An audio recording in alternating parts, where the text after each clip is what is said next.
हरे कृष्णा, हरे कृष्णा, हर्षा जी आपको भी। और मुझे ना अभी भागवत गीता के टाइम में ढूँढ रही थी इसको इधर-उधर, तो मुझे मिला अभी, ये आपके लिए है, फॉर योर न्यू ईयर। और इसीलिए मैं दे तो नहीं थैंक पाऊँगी, यू। बॉम्बे आऊँगी तब मैं स आपको पूरा एक बंच दूँगी। तो खैर thank you. Happy new year. और हम सब थैंक यू। भक्ति को इसी की तरह, इसकी खुशबू की तरह फैलाएँ। और हम प्रचार भी इसी की तरह फैलाएँ। और आपके चैनल पे भी मैं उस वक़्त ये मिल नहीं रहा था, मैं उसको इधर-उधर ढूँढ रही थी कहाँ था। तो अ, तो लेकिन आज हम फिर आते हैं भागवतम पर। और हमेशा की तरह मैं भागवत गीता के चैनल का आपके लिंक नीचे डाल दूँगी कमेंट में। और प्लीज़ आप इनका ज़रूर देखें। आप लोग मुझे मुझे तो बहुत सारा मतलब बस आप इनकरेज कर रहे हैं, थैंक यू सो मच। बहुत जल्दी-जल्दी इनकरेज कर रहे हैं, पर उतनी ही स्पीड से आप इनको भी इनकरेज कीजिए क्योंकि ये मेरे से पहले से प्रचार कर रही हैं। तो इनकी कृपा मुझ पर हुई है। तो आप इनके चैनल को प्लीज़ सब्सक्राइब करें और फटाफट हमें पार्टी का मौका दें नए साल में। तो हर्षा जी आज हम शुरू करते हैं भागवतम से कि हम आगे बढ़ेंगे कथा के साथ। पिछली बार हमने क्रिसमस को बीच में ले लिया था। आज हम नए साल को भी लेंगे, लेकिन हम चाहते हैं कि हम कथा को भी आगे बढ़ाएँ। तो आप अगर गुरु वंदना करें अपने मधुर स्वर में, फिर हम उसके बाद आगे चलते हैं। जी। हरे कृष्ण। ओम अज्ञानतिमिरन्धस्य ज्ञानाञ्जनशलाकया चक्षुरुन्मीलितं येन तस्मै श्रीगुरवे नमः। हरे कृष्ण। तो थैंक यू वेरी मच शिल्पी जी, और आपको भी नए वर्ष की बहुत-बहुत शुभकामनाएँ। ठीक है? और हाँ जी, अभी शुरुआत करते हैं भागवतम को, कथा बिल्कुल, की। परीक्षित देखिए। महाराज हम लोगों ने हाँ, पिछली बार हम लोग ने ये बात की थी कि हमने ये बताया था कि नारद कौन थे और क्या-क्या ब्रह्मा जी के पुत्र कौन थे, उनका महत्व क्या है। हुँ, तो अब आज हम दर्शकों को बता दें कि अब हम सीक्वेंस में जाएँगे।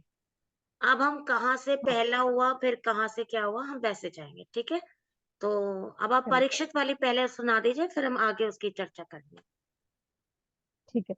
हम लोगों ने लास्ट कथा में सुना था कि सुखदेव गोस्वामी कैसे आए, जैसे जी, महादेव बिल्कुल। जी ने कैसे बताई थी, और फिर वेदव्यास जी के पास वो गए महादेव जी, फिर वो गर्भ में रहे वाटिका के सुखदेव जी, और फिर 14 साल तक गर्भ में रहे, उसके बाद फिर वापस आए, जैसे आए वो वैसे घर से बाहर निकले, और वो गंगा किनारे पहुंच गए थे, जहाँ पर 88,000 ऋषि मुनि थे बैठे हुए।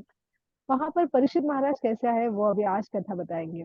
एक बार ऐसे हुआ था कि परीक्षित महाराज घर में, जैसे सब एक गेस्ट, जैसे एक रूम होता है जहाँ पर हम लोग सब सामान रखते हुँ, हैं, हुँ, तो वहां पर सारे मुकुट थे सबके, जो भी, जैसे दुर्योधन था, शकुनी था, सबके मुकुट वहां पर थे। तो उनको पता नहीं कैसे एक एक मुकुट अच्छा लगा, उन्होंने सर पे डाल दिया। जैसे ही वो सर पे रखा, तो उनकी थोड़ी सी मति भ्रष्ट हो गई। वो उन्होंने सोचा कि आज मुझे शिकार खेलने जाना है, और वो शिकार खेलने गया। तो सब लोग सोचते रहे कि ये कभी कभी किसी की जान नहीं ली राजा जी ने, और आज ऐसे उनको ऐसे कैसे ख्याल आ सका है कि शिकार खेलने जाना है। ये शिकार खेलने गए, शिकार मिला नहीं, वो दोपहर तक यहाँ वहां भटकते रहे भूखे प्यासे, उनको बहुत प्यास लगी थी। तो वहां पर बाजू में ही एक सम्यक ऋषि का कुटिया थी। उन्होंने देखा कि सम्यक ऋषि वहां पर ध्यान धारणा में है। वहां पर हुँ, गए, उनसे बोला कि ए ऋषि उठो, मुझे पानी दो, मुझे प्यास लगी है। एक दो बार उन्होंने बोला, लेकिन ध्यान में होने के कारण उन्होंने जवाब नहीं दिया। या तो राजा को बहुत गुस्सा आया, उन्होंने वहां पर ही पड़ा एक मरा हुआ सांप उनके गले में डाल दिया, और वहां से वो निकल गए। ये जो दृश्य था एक बच्चे ने देख लिया। उस बच्चे ने जाकर सम्यक ऋषि का जो बेटा था श्रृंगी ऋषि, श्रृंगी को बता दिया, जो कि नदी में खेल रहे थे, और उन्होंने जाकर बोला कि तुम्हारे पिताजी के गले में एक सांप डाला है। उन्होंने दूर से देखा था, उनको पता है कि वो सांप मरा हुआ है।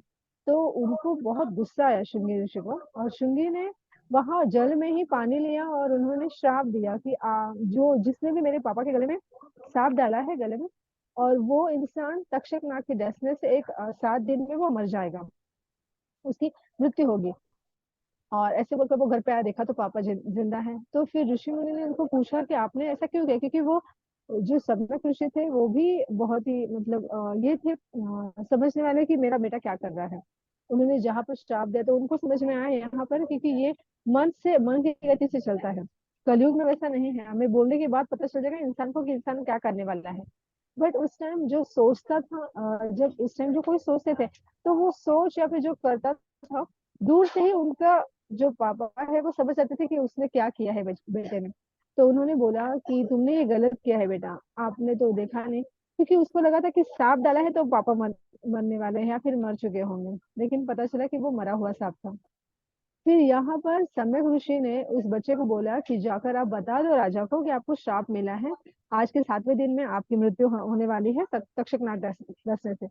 जन्मेजय जो परीक्षित महाराज का बेटा है, उसको पता चला, उसने सारे सांप अग्नि में आहुति करके डाल दिए, सारे सांपों की आहुति कर दी।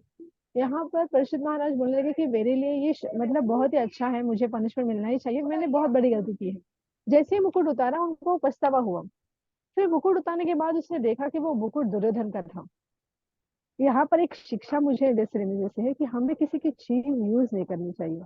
हो सकता है उसमें वो वाइब्रेशंस हो और उस इंसान की वाइब्रेशंस हमें मिले, इसलिए बोलते किसी के उत्तरण नहीं पहनते, दरिद्रता आती है। ऐसा कहा जाता है शास्त्रों में है कि हम लोग किसी के उत्तरण या किसी का झूठा नहीं खाना है या फिर किसी का पहना हुआ नहीं पहनना है, क्योंकि हमें उस वाइब्रेशन या फिर उसकी दरिद्रता हमें मिल जाती है। तो यहाँ पर यह है कि उन्होंने जैसे ही वो मुकुट धारण किया था दुर्योधन का, तो दुर्योधन में जो भी इच्छाएं थी या फिर जो भी गुण थे वो उन्होंने उनमें आ गए थे। और जैसे ही उन्होंने उतारा तो उनको समझ में आया कि मैं क्या गलती किया, मैंने मैंने क्या गलत किया, कि मैंने ऋषि मुनि का अपमान किया था, मुझे ऐसा नहीं करना चाहिए था, और मेरे लिए ये ठीक है कि मुझे आज पनिशमेंट मिला है। तो वो सब कुछ छोड़कर जन्मेजय अपने बेटे को राज सिंहासन पर बैठाकर राजा बनाकर वो खुद चले गए, और वहां जाकर वो गंगा के किनारे जाकर बैठ गए जहां पर सुखदेव गोस्वामी थे। फिर वहां उन्होंने सवाल पूछे कि एक मरने वाले इंसान को क्या करना चाहिए, इंसान की मृत्यु से पहले जो जो जन्म उनको मिला है, क्या कर्म हमें करने चाहिए कि हमारा आगे का जो रास्ता हो सही हो, ताकि उनको स्वर्ग प्राप्ति या फिर वैकुंठ धाम की प्राप्ति हो, कोई नर्क में नहीं जाए। और कैसे हिसाब से कर्म का बंधन चलता है या फिर कर्म का फल कैसे मिलता है इंसान को, ऐसे बहुत सारे सवाल किए। तब सुखदेव गोस्वामी ने वहां पर कथा शुरू की, और जब जैसे पता चला कि वो भागवत कथा करने वाले हैं, तो 88,000 ऋषि मुनि वहां पर पहुंच गए वो कथा सुनने के लिए, ऐसे कहा जाता है। वहां पर एक नारद जी के बारे में भी है कि नारद जी को भी पता चला था और वो भी कथा में आए थे, लेकिन उसके पहले एक बार नारद जी, जैसे वो कहीं भी जा सकते हैं, हमने कथा में सुना था। तो आप बताएंगे नारद जी के बारे में कि वो वृंदावन धाम आए और क्या हुआ फिर। हाँ, वो तो ठीक है, लेकिन उससे पहले आप परीक्षित जी के में भी आप ये बताइए कि ना एक बहुत इम्पोर्टेंट एस्पेक्ट उसमें आता है कि देवी मतलब देवता जो हैं उनके लिए भी श्रीमद् भागवतम कितना दुर्लभ है। जब यू नो जब परीक्षित जी के लिए कथा होने वाली थी, तो ये देवी-देवता वहाँ पे आ गए थे अमृत का कलश लेके और उन्होंने ये बोला कि आप अमृत ले लीजिए और कथा का जो फल है वो हमें दे दीजिए। अब देखिए हाँ देवी-देवता के लिए भी ये दुर्लभ है और जो सुखदेव गोस्वामी थे वो मन में सोचने लगे कि मतलब उनकी इस चालाकी को देख के वो मन ही मन हँसे और उन्होंने मना कर दिया हाँ देवताओं को कि ये कथा का आस्वादन मैं आपको नहीं करा सकता। क्यों? क्योंकि इसके पीछे रीज़न ये था, अगर आप गोकर्ण की कथा याद करें, तो उसमें जब गोकर्ण ने कथा खत्म की थी, तो पहली बार जब खत्म की थी और उसके भाई को जब मुक्ति मिली थी, पर गाँव वालों को नहीं मिली थी, ठीक है? हाँ तो उस correct। वक़्त लोगों ने ये पूछा था कि भाई उन्होंने ये पूछा था दूतों से कि इनको क्यों नहीं स्वर्ग लेके जा रहे हो? इनको क्यों नहीं लोक लेके जा रहे हो? सिर्फ़ इसको लेके क्यों जा रहे हो, धुंधले को?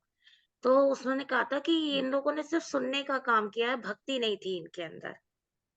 हाँ राइट? तो यही चीज़ यहाँ अप्लाई होती है कि सुखदेव गोस्वामी ने उनको क्यों मना किया देवताओं को सुनने के लिए कि इसलिए नहीं कि उनको उससे कोई प्रॉब्लम थी, उनको ये था कि इनके अंदर चालाकी है। देखिए देवता कैसे थे? हाँ देवता वही चीज़ आ गई कि देवता भगवान नहीं थे। देवता क्या है? जिनको भगवान ने बनाया है संसार को चलाने के लिए। उसमें इंद्र भी हैं, उसमें और भी देवता है। तो अगर आप इन लोग के चरित्र को जानते हैं, चरित्र चित्रण इनका आपने कभी-कभी पढ़ा हो या जानते हैं कहानियों के थ्रू, तो ये लोग वहीं जाते थे जब ये भगवान के पास तभी भाग के जाते थे जब इनको कोई काम होता था। हाँ, करेक्ट। अदरवाइज़ ये अपने सुख में लिप्त रहते थे, अपने लोकों में लिप्त रहते थे। वो तो भी यहाँ पर भी जब इनको पता चला कि अरे! इसमें बड़ा लाभ है, तो ये लाभ के कारण से आए थे। इनके अंदर भक्ति नहीं थी हुँ, और ये सौदा करने आए थे कि तुम अमृत ले लो और हमें कथा का आस्वादन करने दो। अमृत दे दो। हाँ, हुँ, तो शुकदेव गोस्वामी ने इसीलिए इनको मना किया कि नहीं हम आपको नहीं मतलब आप वापस चले जाइए, ये कथा आपके लिए नहीं है। फिर उसके बाद हुँ, ये नारद मुनि तो वैसे भी विचरण कर ही रहे थे और फिर ये विशालपुरी जब पहुँचते हैं तो वहाँ पे ये 4 अपने भाई से मिलते हैं। अगर हम आपको नाम याद दिला दें, तो आई थिंक 4 भाई थे, उसमें से सनातन एक थे और हुँ। सनातन सनंदन एक थे और सनक थे और ये ना सनक भी थे। तो सनंद ये 4 लोग हाँ। थे और ये मिलते हैं नारद जी से और पूछते हैं कि तुम यहाँ क्या कर रहे हो? और तुम इतने दुखी क्यों लग रहे हो? तो नारद जी ने कहा कि मैं यहाँ पे इसलिए आया था पृथ्वी पर, मुझे ऐसा लगा था कि मैं जो विचरण कर रहा हूँ इधर-उधर लेकिन मैं मतलब भगवान की प्राप्ति के उसमें अगर मैं उनके तीर्थों पे चला जाऊँ जो कि हुँ, मतलब पुष्कर हैं, प्रयाग हैं, काशी हैं, गोदावरी, नासिक, हरिद्वार, कुरुक्षेत्र तो सोचा कि मैं यहाँ पे जाऊँ तो मुझे प्राप्ति होगी भगवान की। तो ये हुँ, सोच हुँ, के मैं धरती पर आया। लेकिन मैं तो यहाँ आके बहुत ही ज़्यादा दुखी हो गया क्योंकि यहाँ पे तो कुछ अलग ही चल रहा है। हुँ, तीर्थों में भी पाखंड हो रहा है, ठीक है? और जो ब्राह्मण हैं जिन्हें एक्चुअली पूजा-पाठ और वेद पुराण का मतलब वाँचना चाहिए, वो भी आम मनुष्य की तरह अपनी पत्नियों के साथ लगे हुए हैं, बच्चे पैदा कर रहे हैं। तो मतलब जिसका जो काम मतलब भक्ति का तो कहीं है ही नहीं और भक्ति के धाम में भी यू नो मतलब ऐसी चीज़ें हो रही हैं कि जहाँ पे कलयुग का पूरा असर दिख रहा है।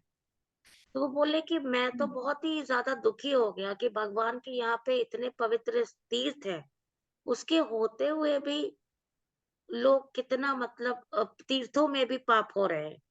तीर्थों पे भी जो मतलब ब्राह्मण है, ये पूजा-वूजा करके पैसे ले रहे हैं, ये कर रहे हैं, तो मतलब मेरे आने का जो मकसद था वो तो पूरा ही नहीं हुआ। ये वो बोलते हैं कि मैं बहुत दुखी हो गया और इसी तरह से कहते हैं मैं बहुत दुःख मन से जब वहाँ घूम रहा था तो मुझे अ, मतलब ज्ञानी भी नहीं बचे हैं। भक्त तो है ही नहीं, ज्ञानी भी नहीं बचे हैं। मतलब किसी भी प्रकार से जैसे कहते हैं ना आजकल हम लोग बात करते हैं कि हमारी जनरेशन अच्छी थी, आजकल के बच्चे मूर्ख हैं। मतलब ये लोग जो है ना इनके अंदर संस्कार नहीं है, ये समझदार नहीं है, इनको तो पढ़ाई में भी मन नहीं लगता है, मोबाइल लेके बैठे रहते हैं। तो हमें क्या लगता है कि हमारी हमारी जनरेशन अच्छी थी, आने वाली जनरेशन या जो प्रेज़ेंट जनरेशन के बच्चे हैं वो बेकार हैं, राइट? हमें अब उनके अंदर कमियाँ नज़र आती हैं, हमें लगता है हमारा समय ज़्यादा अच्छा था, हम बाहर खेलते थे, हम मोबाइल यूज़ नहीं करते थे। हम शरीर से हुष्ट-पुष्ट रहते थे, हमारे अंदर संस्कार थे, हम बड़ों को जवाब नहीं देते थे। लेकिन आजकल के बच्चे ये करते हैं, तो सोचिए हमें कितना धक्का लगता है। हम तो हुँ, इसी कलयुग में हैं, लेकिन हमें ऐसा लगता है कि हमसे भी गिरे हुए लोग पैदा हो रहे हैं, ठीक है? तो सोचिए नारद जी को कैसा लगा होगा कि जब वो बेचारे क्या सोच के आए थे कि मतलब धाम है, चलो भगवान के धाम जा रहे हैं और उनको लगा कि ये तो कुछ अलग ही चल रहा है यहाँ पर। तो ऐसा वो कहते हैं कि मैं घूमता-घूमता फिर यमुना के तट पर चला गया वृंदावन में। उन्हें ऐसा लगा कि वृंदावन में जाके सब कुछ मिलेगा, क्योंकि वृंदावन तो मतलब धामों का धाम है। तो वहाँ हाँ, पर हाँ। जाके उन्होंने देखा वहाँ तो और दुःख है। वहाँ पे उन्होंने देखा कि एक युवती है, बड़ी सुंदर सी है, बहुत अच्छी सी है, लेकिन वो रो रही है। क्यों रो रही है? उसके आगे 2 बॉडीज़ पड़ी हुई हैं। और वो कोशिश कर रही है उनको जगाने की लेकिन वो जग नहीं रहे हैं और वो देखते हैं आस-पास और भी स्त्रियाँ हैं जो उसको ना पंखा कर रही है क्योंकि वो एकदम शोकाकुल जी। है, एकदम वैसी हो गई है। तो अब वर्षा जी मैं आपसे बोलूँगी, आप बताएँ वो कौन थी? क्या थी वो? कौन थी? हाँ। नॉर्मली हाँ, ये हुआ था कि वहां पर जब उन्होंने देखा कुछ युवती को दो बच्चों के दो हुँ, इंसानों के साथ, तो नारद जी एकदम थोड़े से ये हो गए और वो ना बिना कुछ पूछताछ किए वो आगे जा रहे थे। तो ऐसा होता है नॉर्मली, अगर कुछ भी चल रहा हो औरतों के हाँ, बीच में, तो पुरुष उसमें ध्यान नहीं देते हैं नॉर्मली, जाते नहीं, पूछेंगे कि क्यों, क्या हुआ। हाँ, औरतें हाँ, जरूर जाती हैं। तो उन्होंने देखा उस युवती ने कि वो नारद मुनि जा रहे हैं और उन्होंने पूछा तक नहीं, तो वो तुरंत वो खुद ही आती है सामने और उनको बोलती है कि नारद मुनि जी को कि नारद जी आप जरा रुकिए, जरा हुँ, मुझे प्रॉब्लम है, मुझे वो सॉल्व कीजिए। नारद जी बोलते हैं, मैं आपको जानता नहीं हूँ, आप है कौन, और ये जो दो इंसान पड़े हैं वो कौन है, आपके चाचा है, नाना है, दादा हुँ, है, हुँ, कौन है। ऐसे पूछताछ करते हैं। तो ये बोलती है कि मैं हूँ भक्ति, भक्ति देवी। हम लोगों ने नॉर्मल, जैसे गंगा है माता, महाभारत में देखा हुँ, होगा कि वो युवती के रूप में है, सरस्वती वगैरह जो भी नदियां हैं, हम ऐसा सोचते हैं कि वो सिर्फ नदियां है, ऐसा नहीं है। वो हाँ, इंसान के रूप में है। ऐसी भक्ति देवी भी इंसान के रूप में, वो आती है, हमें पूछती है कि मैं भक्ति हूँ, और ये जो दो है वो मेरे चाचा नाना दादा कुछ नहीं है, ये मेरे दो बेटे हैं, जो हुँ, ज्ञान और एक वैराग्य करके है। तो हाँ। मैं तो यहाँ द्रविड़ देश से उत्पन्न हुई, कहाँ कहाँ घूमी हूँ मैं, गुजरात घूमी, महाराष्ट्र में घूमी, मुझे किसी ने हाँ, वो ये पूछा, किसी ने बोलती पूछा हैं नहीं। कि मैं मतलब ये मेरे 2 पुत्र हैं, ये ज्ञान है और वैराग्य है और ये समय के उसमें आके ऐसे जर्जर हो गए। वो कहती कि मैं मुझे कर्नाटका हो में गया, बड़ी हुई, फिर मैं महाराष्ट्र गई, वहाँ पर मुझे सम्मान मिला, लेकिन बूढ़ी मैं जाके गुजरात में हुई। गुजरात में हुई, करेक्ट, हाँ, क्योंकि वहां पर हाँ, मुझे किसने पूछा नहीं, मुझे कुछ है, मुझे हुँ, पूछा नहीं। जब वो वृंदावन आई तो वो जवान हो गई वापस, ऐसा है। हाँ, लेकिन उसके जो बेटे हैं वो जवान नहीं हुए, वो वो वैसे के जवान नहीं वैसे ही हुए। रहे। हाँ। तो नारद मुनि ने सोचा कि चलो भगवत गीता के कुछ श्लोका उनको बोलते हो कान में, तो नारद मुनि ने श्लोका बोले भगवत गीता के, तो वो कुछ देर के लिए कॉन्शियसनेस में आ गए, बट फिर से वो सो गए, जैसे हम लोग सुबह सुबह की नींद होती है ना एकदम ऐसे, हुँ, तो उठते हैं फिर वापस सो जाते हैं वैसे वो उठे और वापस सो गए। तो उन्होंने बोला कि इसका कुछ मुझे उपाय नहीं मिल रहा है, मैं पूछताछ करता हूँ फिर बताता हूँ। तो वैसे ही वो जा रहे थे और तभी उनको सनकादिक मिले। ये जो ब्रह्मा के चार पुत्र है पहले, हुँ। प्रथम पुत्र है, चार बेटे, वो सनकादिक, हाँ, सन तो मुझे ना सनानंदन। थोड़ा-सा ये भी बताइए कि वो क्या रीज़न बताते हैं उनको? क्योंकि वो पूछ रही होती है ना कि क्यों ऐसा हो गया? मैं क्यों जवान हो गई? ये क्यों ऐसे हो गए? तो वो उनको बताते हैं हाँ, कि देखो मैं भी यही सी उसमें आया था कि मुझे यहाँ पे बड़ी मतलब भक्ति मिलेगी, धाम में भी मिलेगी। तो वो कहते हैं लेकिन जो ये कलयुग है ना इतना दारुण कलयुग है, दारुण मतलब इतना घोर है, भयंकर है बहुत। कि इसमें सारे सत्कर्म खो गए हैं। इसमें आपको हम्म, ज्ञान भी नहीं जैसे इसमें लिखा हुआ है मैं अभी जब तैयारी कर रही थी मैंने पढ़ा था कि वो कहते हैं कि ये हम्म, दारुण कलयुग है इसी से इस समय सदाचार योग मार्ग और तप आदि सभी लुप्त हो गए हैं। लोग श्रद्धा और दुष्कर्म में लगकर अघासुर बन रहे हैं। संसार में जहां देखो वहीं सत्पुरुष दुख से बहुत बड़ी बात है दुख से मलान है और दुष्ट सुखी हो रहे हैं। ये वही बड़ा ज्ञानी है या पंडित है और जो इस समय में जिस जिस बुद्धिमान पुरुष का धैर्य बना रहे वही बड़ा ज्ञानी या वही सब पंडित बने है। और यही बात हम लोग पंडित। अब भूल जाते हैं। ये बहुत इसलिए मैंने पढ़ा बीच में कि ये उन्होंने भक्ति देवी को बताया कि यही कारण है हाँ, कि तुम, आपके बच्चे हाँ, ऐसे पड़े हुए हैं। हाँ, हाँ, हाँ, बच्चे एक्चुअली जवान होने चाहिए और माँ बूढ़ी होनी चाहिए, लेकिन यहाँ पर मैं उल्टा देख रहा हूँ कि माँ जवान है और बच्चे हाँ, बूढ़े हैं। ये कैसे जर्जर हो गए वो। तो ये कथानक वहां हो जाता है। उसके बाद फिर जब नारद मुनि सनकादिका से बात करते हैं, तो फिर सनकादिक बोलते हैं कि भागवतम से ये जो दोनों है ज्ञान और वैराग्य, वो जवान हो जाएंगे, आप भागवत कथा करो, सप्ताह करो, भागवत सप्ताह। तब नारद मुनि पहली बार एक बोलते चीज हैं और कि मैं बताती हूँ आपको भी यहाँ पे जो मैंने आप, पढ़ा है उन्होंने हाँ, उनके बूढ़े होने का एक और कारण बताया। उन्होंने लिखा कि वृंदावन के संयोग से तुम फिर नवीन तरुणी हो गई हो। अतः ये हाँ, वृंदावन धाम धन्य है जहाँ भक्ति सर्वत्र नृत्य कर रही है। वो तो परंतु नृत्य, तुम्हारे करेक्ट, इन दोनों पुत्रों का यहाँ कोई यहाँ ग्राहक पर कोई भी नहीं बात है, नहीं। इसलिए इनका हाँ, बुढ़ापा नहीं छूट रहा है। यहाँ इनको कुछ आत्म सुख भगवत स्पर्श जनित आनंद की प्राप्ति होने के कारण ये सोते से जान पड़ रहे हैं। मतलब कि यहाँ पर इनका कोई वैल्यू नहीं है तो ये ऐसे पड़े हुए हैं। लेकिन क्योंकि ये वृंदावन धाम में है, तो इनको भगवान की जो स्पर्शता मिल रही है, उससे हम्म, ये अपने आनंद में है, लेकिन आपको लग रहा है कि ये सो रहे हैं। हम्म, ये उन्होंने कहा कि तुम तो जवान हो गई हो, ठीक है, भक्ति से, क्योंकि वृंदावन में भक्ति के अलावा कुछ और है नहीं। लेकिन कुछ क्योंकि और लोगों को ज्ञान और वैराग्य नहीं चाहिए, तो इसीलिए वो अचेत है। लेकिन क्योंकि वो वृंदावन धाम में है और भगवान का स्पर्श हो रहा है, तो वे एक अचेत अवस्था में भी वो एक आनंद की प्राप्ति में है। तो वो अपने आप में आनंदित हैं, पर लोगों को लग रहा है कि वो सो रहे हैं या वो मतलब बीमार है। तो वो हैं हाँ, बूढ़े ही, सच। वो हाँ, वैसा हम्म, यहाँ पे लिखा हुआ है। हाँ, आप आगे बताएँ। हम्म, हाँ, वैसे फिर यहाँ, हाँ, नारद मुनि जब उनसे पूछते हैं तो सनकादिक कहते हैं कि भागवत कथा से ये जो दोनों है ज्ञान और वैराग्य, वो पुनः जवान और तरुण हो जाएंगे। तो आप भागवत कथा करो। और उसके बाद फिर कथा हुई जहाँ पर 4 व्यासासन लगाए गए, जहाँ पर ये चारों ब्रह्मा जी के जो पहले पुत्र हैं सनकादिक, उन्होंने कथा बताई थी। ये कथा 3 जगह चल रही, जैसे ये इन्होंने बताया। हुँ, एक हुँ, जगह शुकदेव गोस्वामी और प्रसिद्ध महाराज है, ठीक है। और तीसरी भी एक कथा है जो हम लोग आगे बढ़ने के बाद फिर बता देंगे कि वो कथा कहाँ पर हो रही है, क्योंकि वो कथा यहाँ सुनकर फिर उन्होंने वहां जाकर बताई है। तो हम लोग वो कथा बाद में ले लेंगे। यहाँ पर हम लोग सिर्फ नारद मुनि और इनका ही कथा लेंगे कि भक्ति महारानी की क्या आगे क्या हो रहा है भागवत कथा में। भागवत कथा जब भी हाँ, हुई तब वे नाचने लगे, उड़कर जवान हो गए।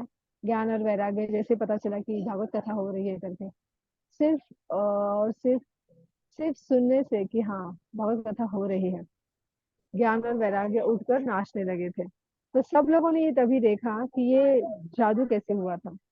ये भक्ति महारानी नाच रही है और इसके ज्ञान और बेटे जो दोनों है ज्ञान और वैराग्य, वो भी नाचने लगे हैं भागवत कथा से। तो एक यहाँ पर बताने जैसे है कि भागवत कथा से ज्ञान मिलता है और वैराग्य का भी ज्ञान हो जाता है कि क्यों क्यों करना है हमें वैराग्य। जैसे हाँ। गोकर्ण की कथा में हमने सुना था, है ना, जैसे ज्ञान यहाँ किसके पे लिए। नारद जी ने भक्ति को ये भी बोला कि तुम व्यर्थ अपने आप को खेत में डाल रही हो।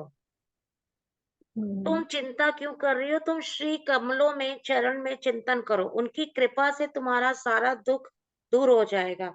और उन्होंने ये भी कहा कि सत्य, त्रेता और द्वापर, इन तीनों युगों में ज्ञान और वैराग्य मुक्ति के साधन थे।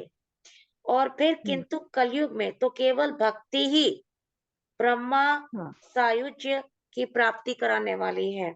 ये सोचकर और ही मुक्ति यहाँ पर, परमानंदित चिंतमूर्ति ज्ञान स्वरूप श्री हरि ने अपने स्वत्व स्वरूप से तुम्हें रचा है। तुम साक्षात श्री कृष्ण चंद्रिका प्रिया और परम सुंदरी हो। तो उन्होंने आगे ये भी कहा कि जब उन्होंने फिर भक्ति देवी ने हाथ जोड़कर उनसे पूछा कि मैं क्या करूं, तो उन्होंने बोला कि तब भगवान ने तुम्हें यही आज्ञा दी कि मेरे भक्तों का पोषण करो। और तुमने भगवान की वह आज्ञा स्वीकार कर ली। इससे तुम श्री हरि बहुत प्रसन्न हुए और तुम्हारी सेवा करने के लिए मुक्ति को तुम्हें दासी रूप में दे दिया। तो जो भक्ति करेगा उसको मुक्ति मिलेगी। और इन ज्ञान वैराग्य को पुत्र रूप में तुमने अपने साक्षात्कार रूप में वैकुंठ धाम में भक्तों का पोषण करती हो। भूलोक में तो तुमने उनकी पुष्टि के लिए केवल छाया रूप धारण कर रखा है। तो ये भी बहुत मुक्ति इंपॉर्टेंट है। का, हाँ, मुक्ति, हाँ, मुक्ति का, मुक्ति यहाँ पर नहीं रुकी क्योंकि उसने सोचा कि यहाँ पर पाखंड होने वाला है यहाँ पर, तो मैं यहाँ हाँ, पर नहीं बिल्कुल। रुकूंगी। तो तो तो वो छाया रूप। सिर्फ एक में वो वहां पर है और बाकी तो वो वैकुंठ धाम में ही रहती है मुक्ति। तो तो देखिए इसलिए जब भी रिलेशनशिप क्या है कि भक्ति को मुक्ति दी और उनको हाँ, 2 पुत्र दिए, वैराग्य और ज्ञान। हम्म। हुँ, तो यहाँ यह है कि ज्ञान मिलने से हमें पता चलता है कि श्रद्धा और अंधश्रद्धा में हम लोग हाँ, अ, ये कर डिस्क्रिमिनेट कर सकते हैं कि अरे क्या है, क्या हुँ, सही है क्या गलत है। श्रद्धा होनी चाहिए, अंधश्रद्धा नहीं होनी चाहिए। भक्ति में भी भक्त का पाखंड नहीं होना चाहिए, भक्ति होनी चाहिए प्रॉपर, जैसे हम लोगों ने भगवता में भी देखा था कि हुँ, कैसे होगा। जैसे आगे चलने के बाद इंद्र की जो एक कहानी थी कि वो एक साधु पुरुष का गेटअप करके घोड़ा जो चुराता है, हाँ, पृथ्वी महाराज का, और उसके मतलब उसके 100 यज्ञ नहीं वो हम होने लोग देता है। शायद नेक्स्ट वाले में ले। हाँ, हाँ, तो ये इसका सिर्फ ये है दिखाओ कि किस तरह से लोग कलयुग में अपने पाखंड मत करने वाले हैं, जो भी साधु पुरुष होंगे वो, और वो हाँ, होता आ रहा देखिए है इसमें बहुत कलयुग में साफ-साफ लिखा है कि तुम्हारी दासी मुक्ति पाखंड रूप रोग से पीड़ित होकर क्षीण होने लगी और इसीलिए वो तुरंत ही तुम्हारी आज्ञा से वैकुंठ लोक चली गई। हम चली गई। तो हाँ, हाँ, और वो वो सिर्फ रुकी नहीं तुम्हारे है, स्मरण करने पे आती है। मतलब आती है, राइट, नहीं तो नहीं आती है वो। हुँ, जैसे तुकाराम महाराज अपनी भक्ति की वजह से वो सदेह चले हाँ। गए थे वैकुंठ धाम, है ना, विमान से। हाँ, नॉर्मली तो कोई ऐसे नारद जी जाता ने नहीं ये है। भी बोला कि कलि के समान कोई भी युग नहीं है। इस युग में मैं तुम्हारे घर-घर में प्रत्येक पुरुष के हृदय में स्थापित कर दूँगा। देखो अन्य सब हम्म, धर्मों को दबाकर और भक्ति विषय महोत्सवों को आगे रखकर यदि मैंने लोक में तुम्हारा प्रचार ना किया, तो मैं श्री हरि का दास नहीं हूँ। तो अब नहीं शायद है, यहाँ पे right। ये भी क्लैरिटी हो गई कि लोग जो पूछते हैं कि नारद क्या करते हैं? क्यों इधर-उधर घूमते हैं? तो यहाँ पे उन्होंने भगवान का प्रचार किया और भक्ति को बढ़ाने के लिए ही वो घूमते हैं। हाँ, और जो वो इधर यहाँ से पर उधर बात करते हैं, वो उसका कारण ही यही है ना? हाँ, भक्ति महाराज ने बोला भी ना कि आप जरा कुछ हमें बताओ अच्छी बातें, ताकि मेरे बच्चे सुने। तो वो बोले ना कि नारद मुनि कि मैं क्या हाँ, बताऊं, मुझे तो कुछ। तब उन्होंने कहा कि अरे आपके तो वचनों की वजह से, शुभ वचनों की वजह से प्रहलाद महाराज का भला हुआ था, जो आपने गर्भ में ही उनको सुनाया था। या ध्रुव, जो 5 बरस का था और उसने भगवान प्राप्त की थी 6 महीने में। तो आपके हाँ। वचन इतने और अच्छे हैं यहाँ कि आपके पर बोल। वो भी एक चीज़ और बता रहे हैं वृंदावन में कि अ, कि वो ये भी कह रहे हैं कि भक्ति के बिना आप कर्म को, ज्ञान को और ये सारी चीज़ों को आप अपने वश में नहीं कर सकते हैं। वेदाध्ययन, भगवान, तप, ज्ञान और कर्म, इवन भगवान को भी आप अपने वश में नहीं कर सकते हैं, यदि आपने ज्ञान मतलब भक्ति नहीं की। तो वो कह रहे हैं कि इसीलिए और सबसे बड़ा एग्ज़ाम्पल इसका कौन है? आप बता सकती हैं? मुझे पता जैसे यहाँ पे लिखा है कि गोपियों ने हम्म, भगवान को अपने बस में किया था, सिर्फ़ भक्ति से। भक्ति से, उनके पास करेक्ट। तो प्रेम भी नहीं था मतलब सॉरी उनके पास तो ज्ञान भी नहीं था, ना उन्होंने वेदों को कभी पढ़ा था। तो भक्ति इतनी बड़ी चीज़ है कि आप भगवान को बस में कर सकते हैं, आप अगर वेद पुराण ना भी पढ़ें तो भी। हाँ, आप कुछ कह रही थी? नहीं नहीं, मैं वही कह रही थी, भगवान को सिर्फ भक्ति से ही जाना जा सकता है। ज्ञान, ज्ञान मतलब क्या, किस तरह से आप करोगे, क्योंकि जैसे ब्रह्मा, उनके 4 सर है, वो नहीं जान हाँ, पाए भगवान को, तो हम तो एक सर वाले को क्या जान पाएंगे हम लोग। और जैसे ब्रह्मा को, जैसे एक बार ये हुआ था कि मैं ही एक इकलौता हूँ जो ब्रह्मांड को रचिता हूँ। जब वो मिलने गए थे तो देखा कि 10 सर वाले भी है, 11 सर वाले, 1 लाख सर हाँ। वाले भी है ब्रह्मा। तो मैं तो सिर्फ 4 सर वाला हूँ, मतलब यहाँ पे हुँ। सिर्फ 4 युग है। तो हम लोग को ज्ञान से नहीं जाना जा सकता। हाँ, औरतों को स्पेशल, लेकिन हाँ, भक्ति से जाना जा सकता है भगवान को। भक्ति करेंगे तो देखिए वो जान कितने सकते भी हैं, लेकिन महान ज्ञान से। संत हुए जिन्होंने नहीं पढ़ी थी किताबें, आप तुलसीदास को ले लीजिए, सूरदास थे, हाँ, मीरा थी। मीरा ने तो मतलब वेदों को बाद में पढ़ा, जब वो बनारस आई, काशी आई, हाँ, जब वो रही अपने गुरु के पास तब उन्होंने पढ़ा।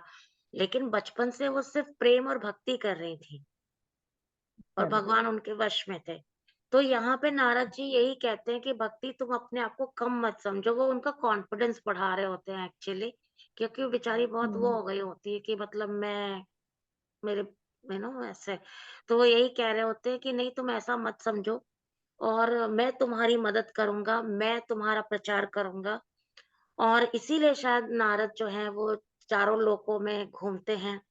और उन्होंने भक्ति को ये भी बोला कि तुम इतनी इम्पोर्टेंट हो कि तुम्हारे ही थ्रू कोई अगर वेद पढ़ ले और ये बोले कि नहीं अब मैं भगवान को प्राप्त कर लूँगा, तो नहीं हो सकता अगर उसके अंदर भक्ति नहीं है।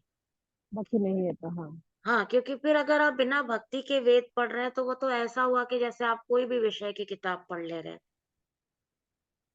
तो मुझे अगर फिज़िक्स के बारे में पता चल जाए, लेकिन फिज़िक्स के लिए मेरे मन में कोई मतलब अट्रैक्शन नहीं है, तो ठीक है, मुझे हुँ, फिज़िक्स पढ़ने के बाद मैं सिर्फ़ एग्ज़ाम दूँगी, पास हो जाऊँगी, मेरा उससे कोई वो नहीं, मतलब मुझे बहुत कोई खुशी नहीं मिलने वाली है। लेकिन हाँ, अगर मुझे उसके प्रति फिज़िक्स के प्रति पैशन है बहुत, मेरे को बहुत पसंद है फिज़िक्स, तो अगर उसमें मैं किताब पढ़ूँगी और उसके बाद मुझे नॉलेज मिलेगी, तो मुझे बड़ी खुशी मिलेगी। इसीलिए तो हम अपने-अपने मन के सब्जेक्ट चुन के पढ़ते हैं ना, एक एक लेवल के बाद, हाँ, कि हमें अब इसको पढ़ के खुशी मिलेगी, राइट? तो भक्ति भी वही चीज़ है। अगर आप भक्ति के बिना वेद या कुछ पढ़ते तो उसमें आपको वो सैटिस्फैक्शन नहीं मिलेगा। वो सिर्फ़ नहीं, नॉलेज है, और करेक्ट। नॉलेज क्या होती है, आप जब तक आपका बुद्धि काम कर रही है, आपको याद रहेगा। जब बुद्धि नहीं काम करेगी, तो आपको नहीं याद रहेगा। लेकिन भक्ति क्या है, आपको वेद नहीं भी याद रहेगा तो भी ईश्वर तो याद ही रहेंगे। हाँ। हुँ, हुँ। तो वही चीज़ तो भक्ति सर्वे सर्वा। भक्ति, हाँ, तो मतलब भक्ति आप थोड़ा-सा डिफाइन करेंगे भक्ति क्या है? मतलब कैसे भक्ति होती है? अब लोग कहेंगे क्या हम दिन भर पूजा करें? क्या हम दिन भर चैंटिंग करें? ये है भक्ति? नहीं, नहीं, नवविधा भक्ति है। भक्ति सिर्फ़ ऐसे नहीं कि बस पूजा-पाठ करने बैठे या फिर जप-तप करने बैठे। जैसे पसंद, जैसे आपने कहा कि कोई भी सब्जेक्ट हमें एक लेवल के बाद ऐसा आता है कि एक टाइम के बाद कि जो पसंद आता है हम लोग वही करते हैं, ठीक है? हुँ, तो भक्ति भी वैसे ही है। आप किसी को जप करना पसंद है, किसी को पढ़ना पसंद है, भागवतम पढ़ना, भगवद गीता हाँ, पढ़ना, शास्त्र पढ़ना, वेद पढ़ना पसंद है, ठीक है? अर्चना करना, किसी को पूजा करना पसंद है। हाँ, किसी को धाम यात्रा करना पसंद है, तो आप अपने हिसाब से कर सकते हो। क्योंकि भक्ति नवविधा भक्ति में जितने लोग हैं जैसे अर्चनम, वंदनम है, दास्यम है, हुँ, हुँ, साख्यम है, आप बेस्ट फ्रेंड बना सकते हो भगवान को। आप जैसे बोल सकते हो, ज़रूरी नहीं कि पूजा ही करना चाहिए। रोज़ आप ऐसे उनसे बात करो कि हाँ, आप कैसे हो? ठीक हो ना? बस मेरा ये काम है, वो है, मैं भी जा रहा हूँ, मैं आऊँगा वापस, इससे बातचीत करते हो, तो भी अच्छा लगता है भगवान को। भगवान ये नहीं बोलते कि मेरे पास आकर तुम बैठो, पूजा करो। वैसे भगवत गीता में है, आगे चलकर देखेंगे कि पत्रम पुष्पम फलम तोयम। आपने बहुत बार सुना होगा ये हाँ, श्लोका हाँ, कि हाँ, मुझे थोड़ी सी चीज करो अर्पण तो मैं एकदम खुश हो जाता हूँ। तो भगवान ये कभी नहीं बोलते कि मेरे लिए 56 भोग बनाओ या फिर ये सब कुछ करो। नहीं कहते, आपको जैसे जिस हिसाब से आपको करना है उस हिसाब से आप अपने देखिए, भक्ति कर यहाँ सकते पे हो। मैं एक चीज़ बस बोलना चाहूँगी कि भगवान ने ये कहा है कि तुम मुझे कुछ भी अर्पण करो, मैं ले लूँगा, लेकिन बस एक मतलब थोड़ा-सा विषय से हट रहे हैं। लेकिन अभी एक वीडियो बहुत वायरल हुआ था, उसमें एक लेडी थी, किसी प्रांत की थी, मैं वो प्रांत का नाम भी नहीं लेना चाहूँगी। लेकिन वो लड्डू गोपाल को भोग लगा रही है, बिरयानी का, और वो उसमें ओके। से चिकन पीसेस पड़े हुए हैं और वो उसको तोड़ के ना भगवान को खिला रही है।